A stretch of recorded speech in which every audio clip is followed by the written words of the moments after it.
नमस्कार,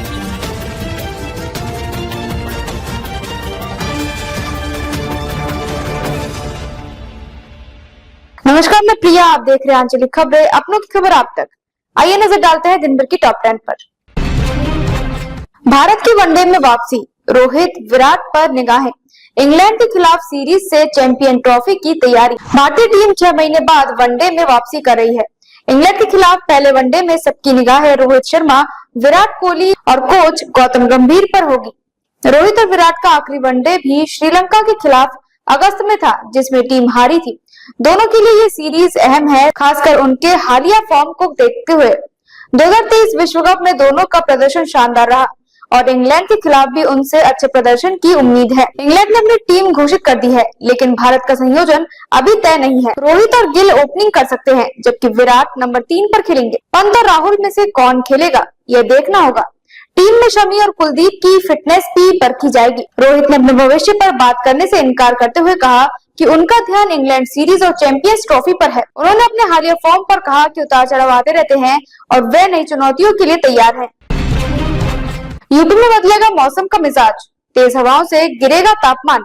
हवा की गुणवत्ता में सुधार, कुछ क्षेत्रों में अच्छी श्रेणी में दर्ज। उत्तर प्रदेश में बृहस्पतिवार से तेज उत्तर पश्चिमी हवाएं चलेंगी, जिससे तापमान में 2 से 4 डिग्री सेल्सियस की गिरावट आएगी। इससे दिन की तपिश से राहत मिलेगी। बुधवार को कानपुर, अलीगढ़ में कोहरा रहा, जबकि प्रयागराज, वाराणसी में गर्मी से लोग बेहाल रहे। झांसी में सबसे कम 16.1 डिग्री और वाराणसी में सबसे ज्यादा 30 डिग्री तापमान दर्ज किया गया। मौसम वैज्ञानिक अतुल कुमार सिंह के अनुसार 25 से 35 किलोमीटर प्रति घंटे की रफ्तार से हवाएं चलेंगी, जिससे तापमान गिरेगा और कोहरा खत्म होगा। पहाड़ों की बर्फबारी का भी असर होगा। लखनऊ में भी 2 दिनों तक ठंडी हवाएं चलेंगी, जिससे तापमान सामान्य होगा। बुधवार को लखनऊ का तापमान 28 डिग्री सेल्सियस रहा, जबकि रात का तापमान 14.5 डिग्री सेल्सियस दर्ज किया गया। हवा की गुणवत्ता में भी सुधार दिखा। कुछ क्षेत्रों में हवा अच्छी श्रेणी में दर्ज की गई। अमेरिका से 104 भारतीय निर्वासित अमृतसर में उतरे।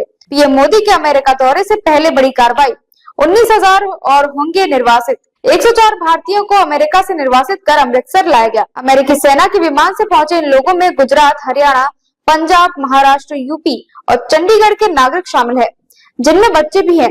अमेरिका ने 205 लोगों की सूची जारी की थी।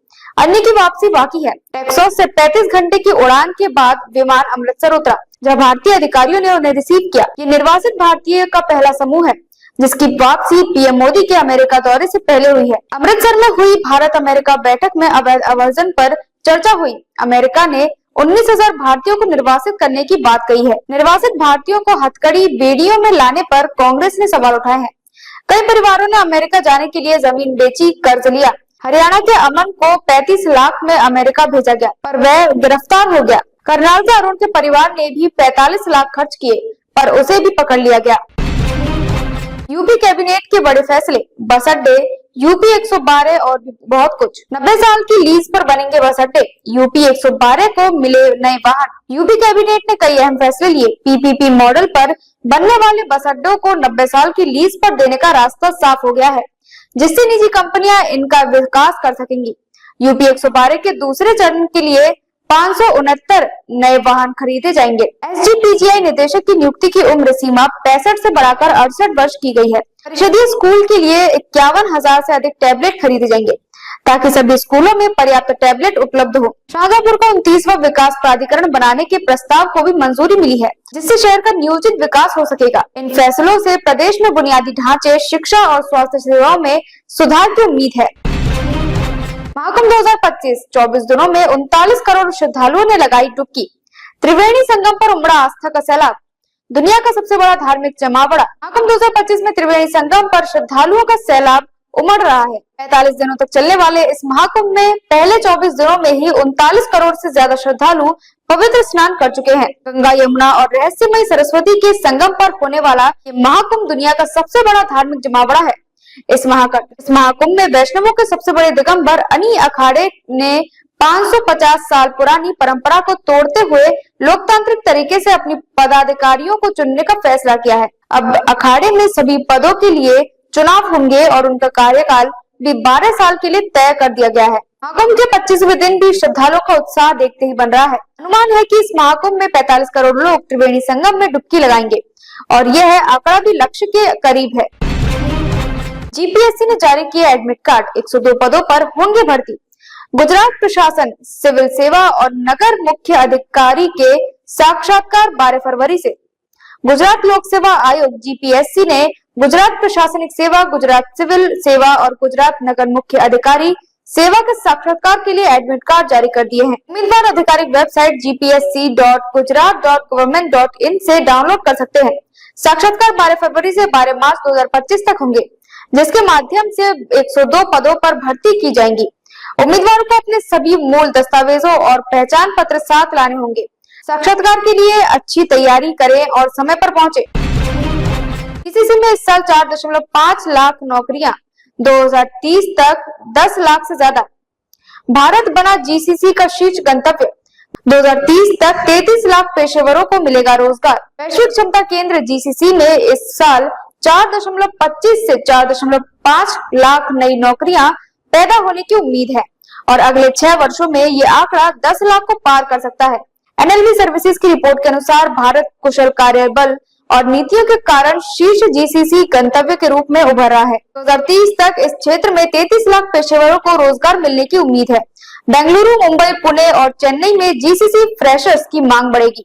2030 तक 42% जीसीसी अपने कार्यबल को 50% तक बढ़ाने की संभावना है। भारतीय कंपनियों के 61% से अधिक जीसीसी को 2030 तक महिला नियुक्ति में 50% से अधिक की वृद्धि का अनुमान है। भारत की स्थिति वैश्विक जीसीसी केंद्र के रूप में मजबूत हो रही है। 2030 तक केंद्रों की संख्या 2100 से अधिक होने की उम्मीद है, जिससे बाजार का आकार $100 अरब के करीब हो जाएगा। भारत के जीसीसी में तकनीक, वित्त, विनिर्माण जैसे क्षेत्रों में नियुक्तियां बढ़ रही है। वित्तीय सेवाओं में सबसे ज्यादा 89% की जरूरत होगी, कि मार्केटिंग और डिजिटल विज्ञापन 73% भी प्राथमिकता होगी। वित्त वर्ष 2026 के बजट में राष्ट्रीय ढांचे की शुरुआत से दूसरे और तीसरे स्तर के शहरों में जीसीसी विकास को बढ़ावा मिलेगा। चीनी चैटबॉट डिप्सीक पर जासूस का आरोप, यूजर्स का डेटा चीन भेजने का शक।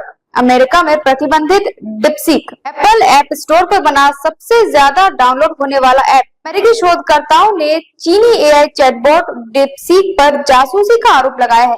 उनका दावा है कि डिप्सीक यूजर्स का लॉगिन डेटा चीन की सरकारी दूरसंचार कंपनियां चाइना मोबाइल्स को भेज रही है। डिप्सीक, जो अमेरिका में प्रतिबंधित है, एप्पल ऐप स्टोर पर लॉन्च के कुछ घंटों में ही सबसे ज्यादा डाउनलोड होने वाला ऐप बन गया है।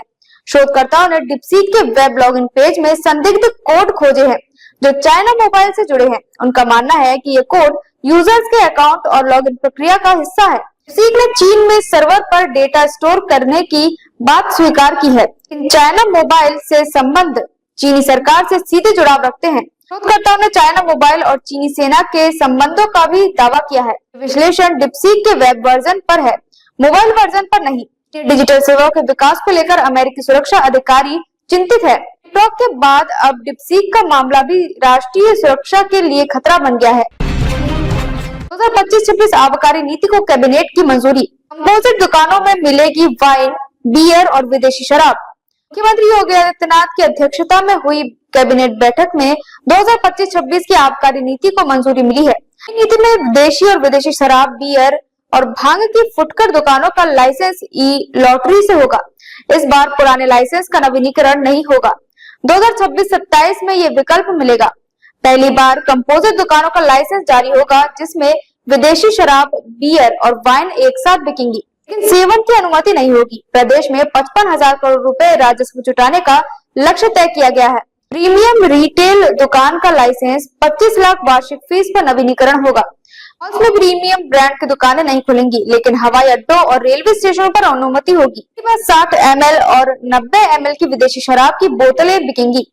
होम लाइसेंस की प्रक्रिया सरल की गई है, जिसकी फीस 11,000 रुपए होगी। लाइसेंस के लिए 3 साल का आयकर रिटर्न जरूरी होगा। विधानसभा चुनाव में 7.44% मतदान, 2008 के मुकाबले अधिक, लेकिन 2020 से कम मतदान। विधानसभा चुनाव के लिए बुधवार को 7.44% मतदान हुआ। मतदान सुबह 7 बजे से शाम 6 बजे तक चला। कि तय समय तक जिन मतदान केंद्रों पर कतारें लगी थी वहां सभी मतदाताओं को मतदान करने दिया गया। मुख्य निर्वाचन अधिकारी कार्यालय की ओर से देर रात तक अंतिम आंकड़े जारी नहीं किए गए। इस बार मतदान 2008 के विधानसभा चुनाव 57.58% से करीब 3% अधिक रहा, लेकिन 2020 के चुनाव 62.55% से कम रहा। आपके लिए दिल्ली में 13,767 मतदान केंद्र बनाए गए, में 733 सहायक केंद्र भी शामिल थे। मतदान केंद्रों पर सुरक्षा और सुविधा का विशेष ध्यान रखा गया। मतदान केंद्र महिलाओं, दिव्यांगों और युवाओं ने संचालित किए। सभी केंद्रों पर लाइव वेब कास्टिंग से निगरानी की गई। दिल्ली विधानसभा का कार्यालय 23 फरवरी 2025 को समाप्त हो रहा है और मतगणना 8 फरवरी को होगी।